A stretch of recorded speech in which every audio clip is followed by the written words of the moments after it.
നമസ്കാരം. Master mind of knowledge astrology മലയാളത്തിലേക്ക് എല്ലാ പ്രിയപ്പെട്ട ജ്യോതിഷ വിശ്വാസികളെയും സ്നേഹത്തോടെ സ്വാഗതം ചെയ്യുന്നു. ആദ്യമായിട്ട് ഈ ചാനൽ കാണുന്ന പ്രിയപ്പെട്ടവർ ഈ ചാനലൊന്ന് സബ്സ്ക്രൈബ് ചെയ്യുക, ലൈക്ക് ചെയ്തുകൊണ്ട് തന്നെ വീഡിയോ കാണുവാൻ ശ്രമിക്കുക. ഞാൻ ഇവിടെ പറയുന്ന വിഷയം 2025 ജൂൺ 29 കഴിഞ്ഞാൽ ഇപ്പോൾ യുദ്ധത്തിലേർപ്പെട്ടിരിക്കുന്ന ഇസ്രായേലാണോ ഇറാനാണോ ജയിക്കുക എന്നുള്ളതിനെക്കുറിച്ചാണ് പറയുവാൻ ആഗ്രഹിക്കുന്നത്. അപ്പോൾ പ്രിയപ്പെട്ടവർ ഈ വീഡിയോ കാണുമ്പോൾ ആദ്യമായിട്ട് കാണുന്നവർ സബ്സ്ക്രൈബ് ചെയ്യുക, അതുപോലെ തന്നെ ലൈക്ക് ചെയ്തുകൊണ്ട് തന്നെ വീഡിയോ കാണുവാൻ ശ്രമിക്കുക. നമുക്ക് വിഷയത്തിലേക്ക് പോകാം. യുദ്ധം എന്ന് പറയുന്നത് ജ്യോതിഷത്തിൽ ചൊവ്വ എന്ന് പറയുന്ന ഗ്രഹത്തെക്കുറിച്ച് പറയുന്ന ഒരു കാര്യമാണ് യുദ്ധം. അതായത് ജ്യോതിഷത്തിൽ നവഗ്രഹങ്ങളിൽ വെച്ച് വില്ലനായ ഒരു ഗ്രഹമാണ് ചൊവ്വ.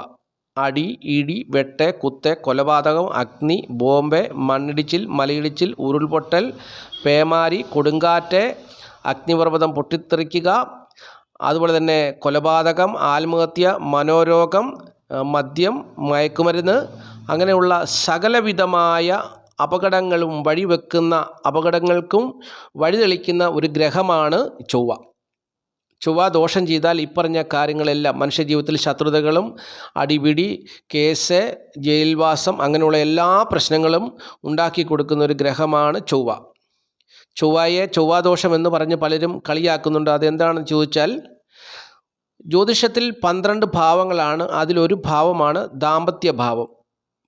അപ്പോൾ ഈ ദാമ്പത്യ ഭാവം സംബന്ധിച്ച് ചൊവ്വ ദോഷം ചെയ്യുന്ന ഒരു ഗ്രഹമാണെങ്കിൽ ഭാര്യയും ഭർത്താവിനെയും അകറ്റും എന്നാണ് ജ്യോതിഷം പറയുന്നത്. അപ്പോൾ അതുകൊണ്ടാണ് ചൊവ്വാദോഷം എന്ന് പലരും പറയുന്നതും ചൊവ്വയെ അങ്ങനെ കാണുന്നു. ചൊവ്വാദോഷം ഭാര്യയും ഭർത്താവിനെയും തമ്മിൽ അകറ്റുക മാത്രമല്ല, ഈ സമൂഹം, ഈ ലോകം വരെ ഇല്ലാതാക്കുവാൻ കഴിയുന്ന ഒരു ഗ്രഹമാണ് ചൊവ്വ. അഗ്നി കൊണ്ടും ബോംബ് കൊണ്ടും പ്രളയം കൊണ്ടും എങ്ങനെ വേണമെങ്കിലും, കാറ്റുകൊണ്ടോ പേമാരി കൊണ്ടോ ഒക്കെ ഈ ലോകത്തെ ഇല്ലാതാക്കുവാൻ, യുദ്ധം കൊണ്ടും ആയുധം കൊണ്ടും ഒക്കെ ഇല്ലാതാക്കുവാൻ കഴിയുന്ന ഒരു ഗ്രഹമാണ് ചൊവ്വ. ചൊവ്വ ദോഷം ചെയ്താൽ അത് വലിയൊരു ദോഷം തന്നെയാണ്. ഇപ്പോൾ 2025 ജൂൺ മാസം 7 ചൊവ്വ എന്ന് പറയുന്ന ഗ്രഹം കർക്കിടകൻ രാശി വിട്ട് ചിങ്ങൻ രാശിയിലേക്ക് രാശിപ്പാർച്ച നടത്തി. കർക്കിടകൻ രാശി എന്ന് പറഞ്ഞാൽ ചൊവ്വയുടെ നീചരാശിയാണ്, ബലമില്ലാത്തൊരു രാശിയാണ്. എന്നാൽ ഇപ്പോൾ ബന്ധുഗ്രഹമായ സൂര്യൻ്റെ സ്വക്ഷേത്രമായ ചിങ്ങൻ രാശിയിലേക്ക് ചൊവ്വ രാശിപ്പാർച്ച നടത്തി ബലവാനായിട്ട് നിൽക്കുന്നു. അപ്പോൾ ഈ ചൊവ്വയ്ക്ക് ഇപ്പോൾ ശത്രുത വന്നിരിക്കുകയാണ്. ചൊവ്വയെ മറ്റൊരു ഗ്രഹം ശത്രുതയോടെ കാണുകയല്ല, ചൊവ്വ മറ്റൊരു ഗ്രഹത്തെ ശത്രുവായിട്ട് കാണുന്നു. അപ്പോൾ ഇവിടെ ഞാൻ ഈ ചൊവ്വ എന്ന് പറയുന്ന ഗ്രഹം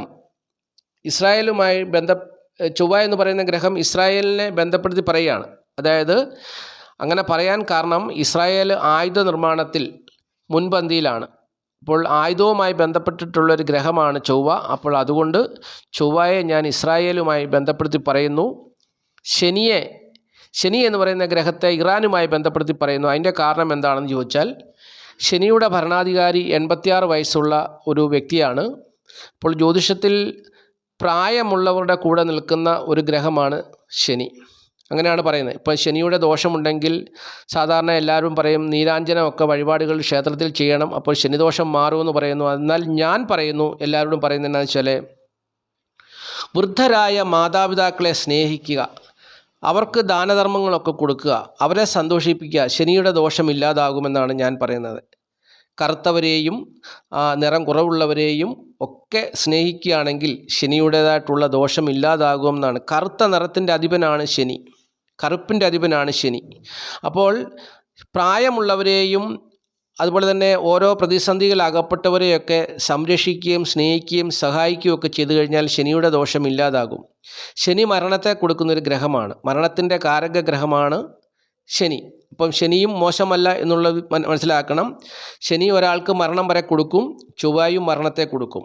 അങ്ങനെ മനുഷ്യർക്ക് മരണം കൊടുക്കുന്ന 2 ഗ്രഹങ്ങൾ തമ്മിലാണ് ഇപ്പോൾ ഇവിടെ ശത്രുതയുള്ളത്.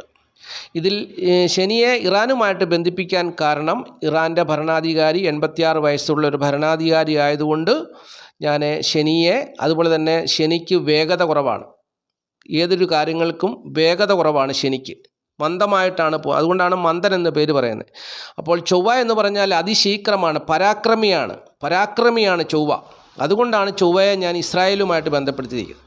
അപ്പോൾ അങ്ങനെ നോക്കുമ്പോൾ ഈ യുദ്ധത്തിൽ ആര് ജയിക്കുമെന്നുള്ളതാണ് ഇപ്പോൾ നമ്മുടെ വിഷയം.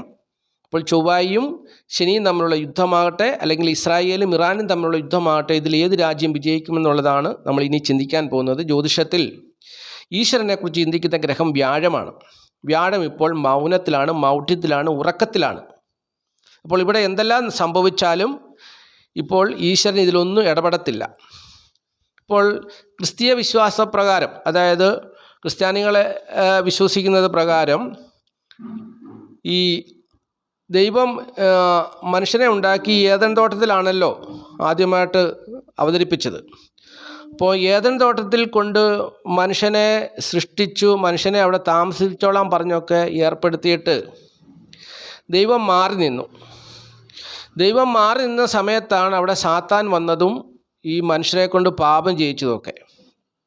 അപ്പോൾ നമ്മളൊന്ന് ചിന്തിച്ചേ, ഇത്രയും ബുദ്ധിയുള്ള, അല്ലെങ്കിൽ ഇത്രയും കാര്യപ്രാപ്തിയുള്ള, ഇത്രയും ശേഷിയുള്ള, പ്രകൃതിയെയും പ്രപഞ്ചത്തെയൊക്കെ നിർമ്മിക്കാൻ ശക്തിയുള്ള സർവശക്തനായ ദൈവം സാത്താൻ വരുന്നത് എന്തുകൊണ്ട് അറിഞ്ഞില്ല?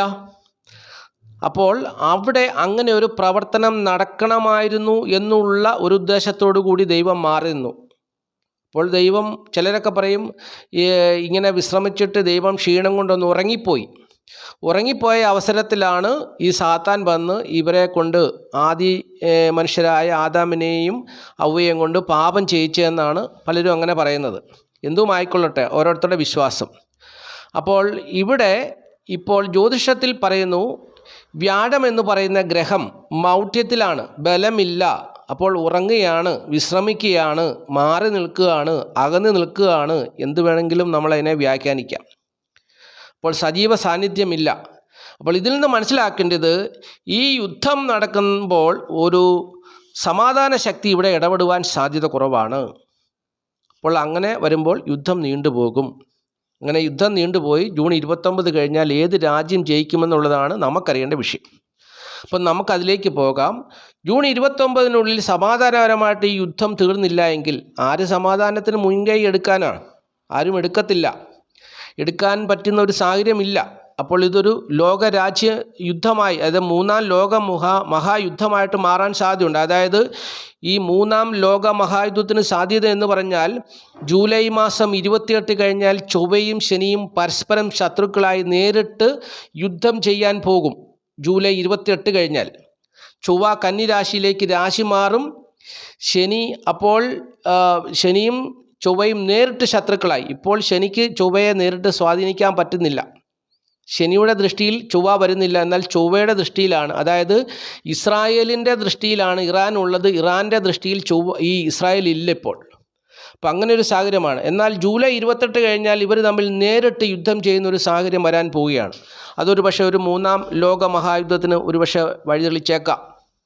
അപ്പോൾ അങ്ങനെ ഒരു സാഹചര്യം വരെ വന്നു ചേരാൻ പോവുകയാണ്. അതുകൊണ്ട് എനിക്ക് ഈ വീഡിയോയിൽ കൂടി പ്രിയപ്പെട്ടവരോട് പറയാനുള്ളത്, ഈ യുദ്ധത്തിൽ ഇപ്പോൾ ജൂൺ മാസം 28 കഴിഞ്ഞാൽ പിന്നെ വ്യാഴം ബലവാനാകും. വ്യാഴം ബലവാനായി കഴിഞ്ഞാൽ വ്യാഴത്തിൻ്റെ ക്ഷേത്രത്തിലാണ് ശനി നിൽക്കുന്നത്, ഇറാൻ നിൽക്കുന്നത്. അപ്പോൾ വ്യാഴത്തിൻ്റെ ക്ഷേത്രത്തിൽ നിൽക്കുന്ന ഇറാനോട് വ്യാഴം അല്ലെങ്കിൽ ഈശ്വരൻ അനുകൂലമായ ഒരു നിലപാടെടുക്കുമ്പോൾ ഇറാനായിരിക്കും യുദ്ധത്തിൽ ജയിക്കുക. അങ്ങനെയാണ് സംഭവിക്കാൻ പോകുന്നത്. അപ്പോൾ ജൂൺ 29 യുദ്ധം സമാധാനപരമായിട്ട് തീർന്നില്ല എങ്കിൽ പിന്നെ ജൂൺ 29 കഴിഞ്ഞാൽ വ്യാഴം ബലവാനാകും. വ്യാഴത്തിൻ്റെ സ്വക്ഷേത്രത്തിൽ നിൽക്കുന്ന ശനിക്ക് വ്യാഴം പൂർണ്ണ പിന്തുണ കൊടുക്കും. ഇറാൻ താൽക്കാലികമായെങ്കിലും യുദ്ധത്തിൽ ജയിക്കുവാൻ സാധ്യതയുണ്ട്. കാരണം ജ്യോതിഷത്തിൽ പറയുന്നത് വ്യാഴത്തിൻ്റെ ദൃഷ്ടി 5-ാം ഭാവത്തിലേക്കും 9-ാം ഭാവത്തിലേക്കുമാണ് പോകുന്നത്, 7-ാം ഭാവത്തിലേക്കും ദൃഷ്ടി പോകുന്നുണ്ട്. അപ്പോൾ അങ്ങനെ വരുമ്പോൾ വ്യാഴത്തിൻ്റെ ദൃഷ്ടി 9-ാം ഭാവമായ കുംഭൻ രാശിയിൽ ശനിയുടെ ക്ഷേത്രത്തിലും, അതുപോലെ തന്നെ വ്യാഴം ബലവാനാകുമ്പോൾ വ്യാഴത്തിൻ്റെ ക്ഷേത്രത്തിലും ശനിക്ക് ജയം കിട്ടും, അല്ലെങ്കിൽ ഇറാന് ജയം കിട്ടും. ഇതാണ് സംഭവിക്കാൻ പോകുന്നത്.